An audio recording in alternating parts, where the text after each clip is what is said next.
கேரளாவோட 3 மணிக்கான கெஸிங் பார்த்தாங்கன்னா 31ஆம் ரிசல்ட்டு 972477. ஸோ 2477 ரிசல்ட்டு நம்ம கொடுத்த கெஸிங்கில் ஆல் போர்டில் 4 பாஸ் ஆகிருக்கு, பி போர்டில் 7 பாஸு, சி போர்ட்லேயும் 7 பாஸ் ஆகிருக்கு. ஏபிசி போர்ட் பாக்ஸில் 907 கொடுத்துருந்தோம், ஆனால் நமக்கு 477 ரிசல்ட்டு. ஸோ நமக்கு இதில் சி போர்டு பாஸ் ஆகிருக்கு, ஏபி இதில் மிஸ் ஆகிருக்கு. இருந்தாலும் இதில் ஏபி வந்து நான் ஸ்ட்ராங்காகவே பாஸ் ஆகிருக்கு.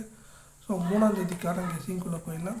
ஸோ 1, 2 கெஸிங் கொடுக்கல, 3ஆம் கெஸிங்குள்ளே போயிடலாம். ஆல் போர்டில் நமக்கு 9, அதுக்கப்புறம் 5 கிடச்சிருக்கு. ஏ போர்டில் 9, அதுக்கப்புறம் 3 கிடச்சிருக்கு. பி போர்டில் 2, அதுக்கப்புறம் 9 கிடச்சிருக்கு. சி போர்டில் 2, அதுக்கப்புறம் 3 கிடச்சிருக்கு.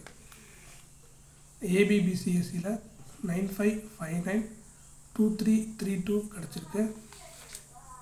ஏபிசி போர்ட் பாக்ஸில் 932 அதோட பவர் நம்பரான 487 கிடச்சிருக்கு.